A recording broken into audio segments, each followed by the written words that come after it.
It's Jeff with Agent 509 and Joey Aguilar. How you doing?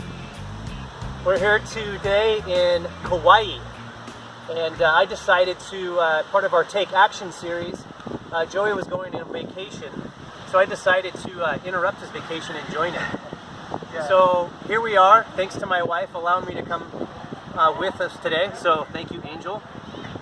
Joey, go ahead and introduce who we got. So we're actually here with, we got the opportunity to have a conversation with Naudi Aguilar, CEO of Functional Patterns, and he's been a instrumental person in my life. I've shared it on LinkedIn before and explained how, briefly explained how he's been able to help me deal with some of the dysfunctions in my life that have held me back from achieving my goals. So Jeff came out here. He was kind enough to, crash my vacation, and we thought, hey, let's have a quick conversation with the guy himself. And Jeff, I wanted to share a brief testimonial about what he's encountered with functional patterns and what it's done for him.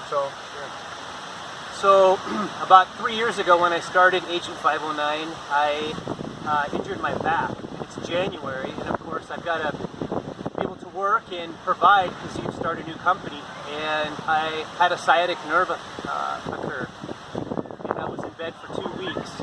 And Joey came over to my house and really gave me an instant quote. Basically said that you're going to have to change what you're doing to change the results. At that point, I was first introduced to functional patterns. And so very quickly in all of that, I'm just very thankful for your free instructions on YouTube and on Facebook. And so here we are today, 3 years later. And I wanted the opportunity to come out here and meet with Naudi. I wanted to thank him and really give him credit for helping me get on a different journey. So I'm glad today to be able to introduce Naudi and to our fans that we work with. So yeah, so real quick, what we wanted to do is just have the opportunity to talk to Naudi. I personally, and this might be a little jaded because of how much it's done for me. I've tried all sorts of different techniques, but I wanted to come out and help provide some type of understanding to functional patterns and why I promote it the way I do, why I think it's so valuable for people. And I wanted to just, maybe start it off with, Naudi, tell me what's some of the most difficult things that you run into your day-to-day operations and explaining functional patterns, because I have a really difficult time explaining it to people. It's, I hear the quote, feeling is understanding. Yes, well, let me start it from this point. To begin, the biggest challenge that I have is that in the fitness industry as a whole, when you look at the whole construct of what it is, there's a lot of claims that are put forth that are never followed through upon. So, and this exists in almost no industries out there, period. So let's say if I was to take you to an auto mechanic and somebody said, I can claim to fix your carburetor. I know most cars don't use carburetors anymore, but if you have let's say an old school car and you're like, I'm going to fix your carburetor, if that person did that and it didn't work, you would be very, very infuriated. Unfortunately, in the fitness industry, the standards have been whittled so low that when people don't follow through on what they're supposed to be doing, what they're claiming to do, people are just they become it's an expectation that people have made. And so the biggest challenge that I have, let's say if I discuss something like posture, and let's say somebody's like, oh yeah, well if I'm going to talk about, I wrote a book called The Power of Posture. If I said I wrote a book on the power on posture itself, people are like, oh yeah, well I don't need to really actually employ what you do because in yoga we already cover certain aspects of posture, so I kind of already know what that is. Whereas what it boils down to is that if you're working on things that relate to posture, you should be able to showcase some kind of changes on a person's body via the usage of that. Now most of the time usually somebody says, well you know what, if I'm going to fix my posture, I'm just going to pin my shoulders back. It's way more complicated than that. So my determinant on fixing posture is very different than people who are doing yoga. There's actually an applied sense of doing this. The difference between my posture and the posture that I'm applying and what you would typically find in yoga is that if you do something in yoga, you're eventually going to need surgery of some type. It's either going to be a labrum issue or of the shoulder, or you're going to deal with a labrum issue of the hip because it promotes this thing called hypermobility. So when I try explaining these things to people in yoga, they assume, well, you know what, I'm not going to go hypermobile because I engage my core. But does that core engagement really relate to what I'm attempting to do?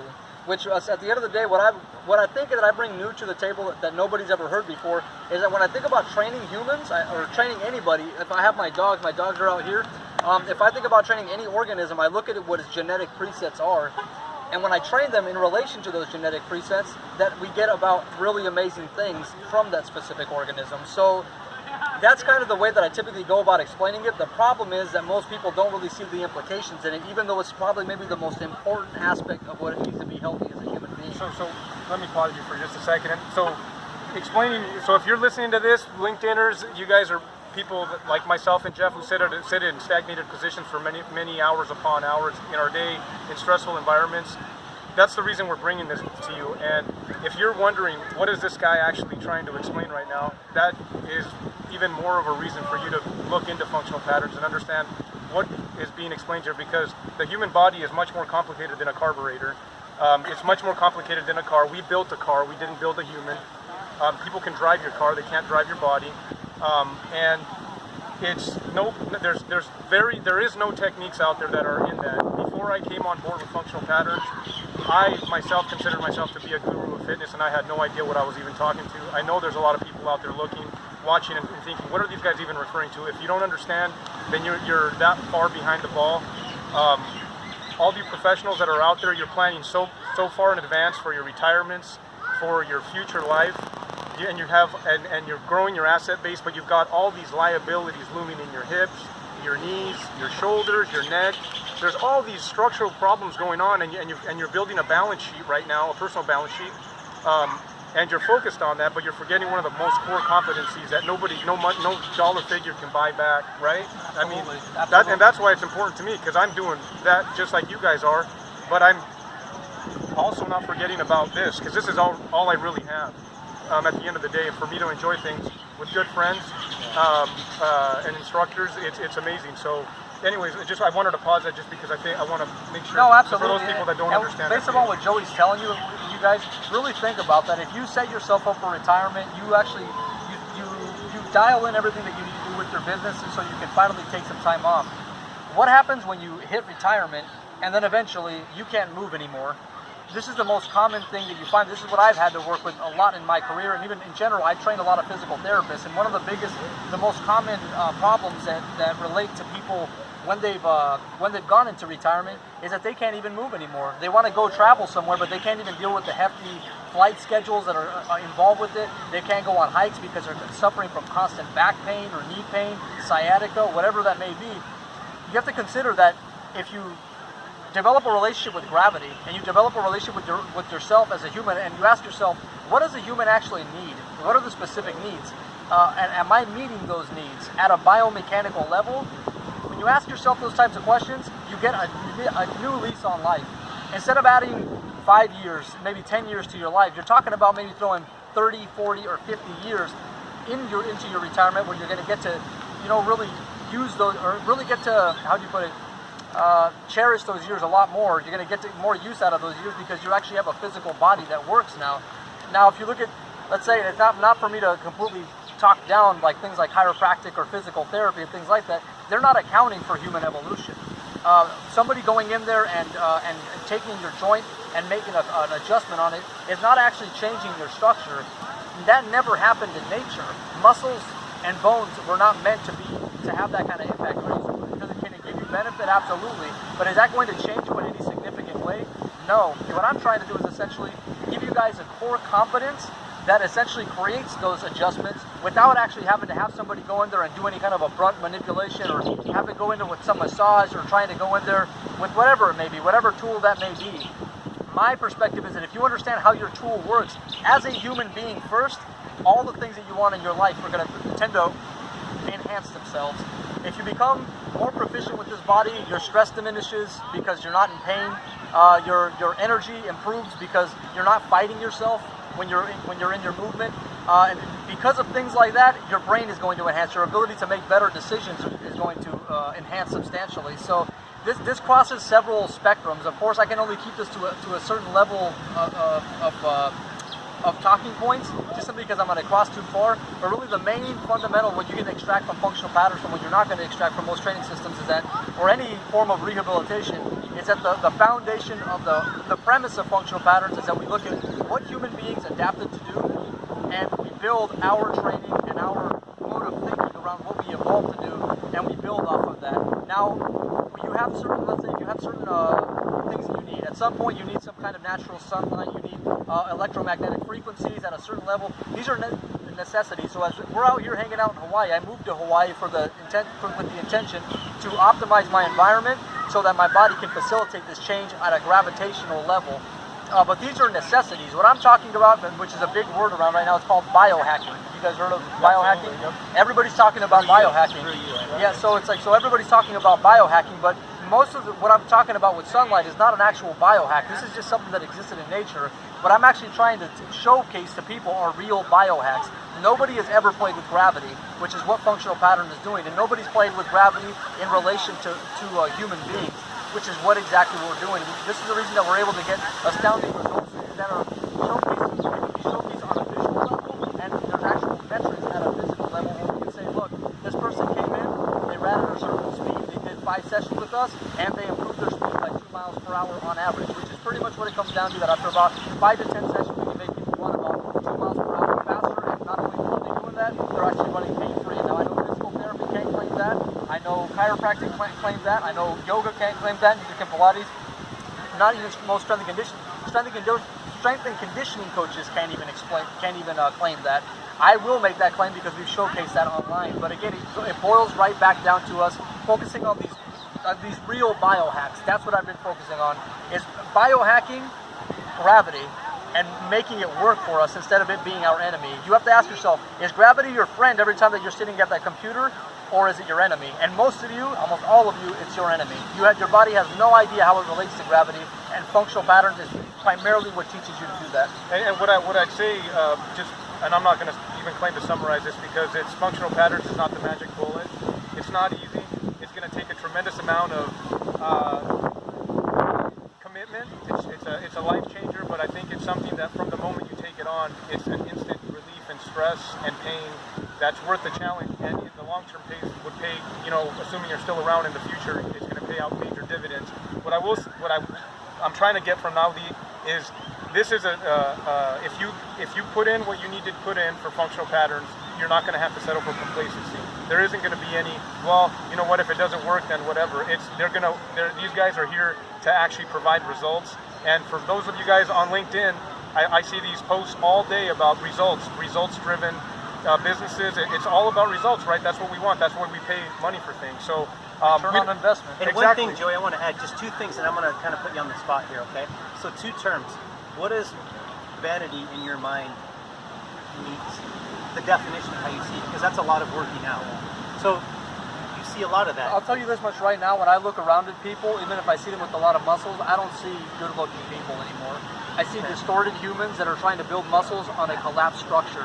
So you could sit there and take a building that's crooked and it's all bent and out of shape, and you put diamonds and sprinkles all over it or whatever you can, anything that makes it shiny, but if it's dilapidated and it can barely hold itself up, that to me is not an attractive structure to begin with. And this is really what you're starting to see a lot of, more and more of in the fitness industry. It's always existed, but with technology becoming what it is, this is only getting worse. So at the end of the day, my perspective is that I'm not opposed to humans attaining a certain aesthetic look. Sure.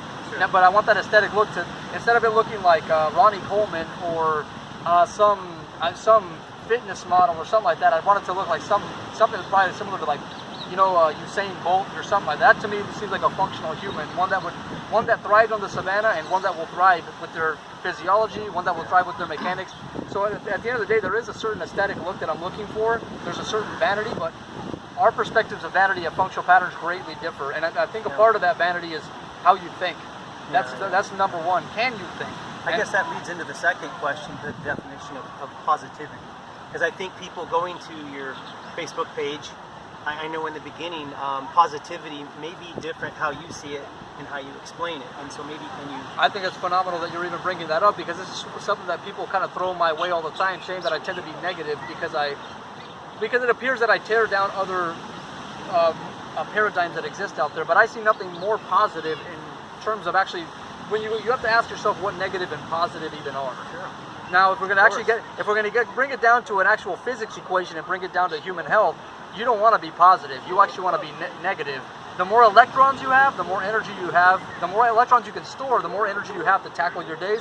The less you need coffee, the less you need to eat crappy food. The less crappy food will even hurt you if you have more electrons, because your body's able to do that. Electrons are negative? And electrons are negative, actually. Okay. So if you have an electron negative charge, you are actually going to be much healthier than if you're more positive. So let's get that out of the way. One thing I will say, there's a lot of folks out there who are probably watching this for the first time, and we don't want to take you down the rabbit hole quite yet, because it's a lot of this stuff might sound like hocus pocus, but I can tell you there's real science to it. There's very science, and but I will tell you, it's a grind, and it is a major commitment.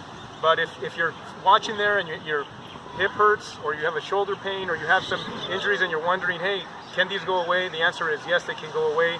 There's no pill, there's no magic, but it almost seems like magic once you employ it absolutely, correctly. So really, when it comes down to this whole thing with negativity and positivity, what I really want to get into is that, to me, positive is making an impact on people in ways that actually matter and that are going to be sustainable over the long haul.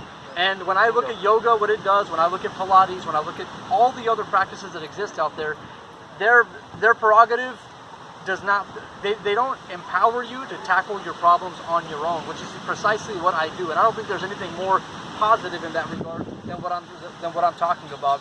Of course, the term positive really has no meaning. There is no meaning. It's a you can almost call it a subjective meaning that everybody kind of assigns to themselves, because everybody at the end of the day wants to feel good. But sometimes feeling good, it may not be, feeling good right now might equivocate to not feeling so good later on. And we have to ask ourselves, are we kicking the can down the road? So then we eventually end up seeing that same can, or are we cutting that thing in half and just kicking half the can forward and throwing the other piece in the garbage, and then arriving up at a half of a can instead of a full can that's right there? That's my perspective on it. That's my perspective on what it means to actually be positive. Now, in terms of how I approach the industry itself, I intend to be very combative, because I deem what they're doing as extremely negative and extremely harmful to humans and human physiology. So of course I'm going to be very combative to people who are not being honest about what they're supposed to do. If you're saying that you do yoga, if you're saying and you work on posture or biomechanics, if you say that you're doing the same thing as Pilates, you're lying. And there's nothing more negative than being a liar. And I'm not a liar. I look at you guys firmly. I don't lie. I am very truthful about most things. I try and stay as honest as possible with who I am. And so if you're a liar, which most strength coaches, most trainers in general, they sell lies, and you can call it positive all you want, and you may feel good right now, but eventually there's going to be consequences on that. You're going to realize there's not a return on investment, and you're going to physiologically end up bankrupt employing those other systems. So my perspective is on positivity is that positivity yields a return in the long haul. And maybe you may have to deal with some sacrifices in the short term, because your biceps shrink a little bit, or your pecs may shrink a little bit, but we'll grow them back. Once we build a foundation, we can do all those types of things. So we can give you all the vanity that you want, but at some point you have to sit back and analyze what you're actually doing with your training. Like, is the training that you're doing really facilitating a change over the long term, or are you just giving yourself a 10-year window to be fit, and then at 45 or 50 to say, okay, I give up, I can't move anymore, I'm old, and then my life is over? It doesn't have to be that way.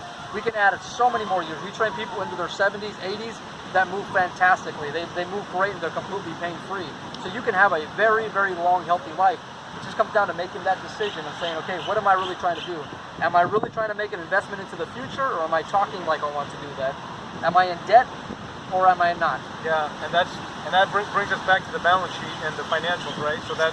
So we're planning for these retirements, and we want to make sure that those kick out dividends. So from our vacation, Jeff and I are really appreciative. The party. And Naudi are really appreciative of you guys listening. Hopefully you guys understood it. If you don't, I encourage you to dig into it and start exploring the great benefits that functional patterns can bring.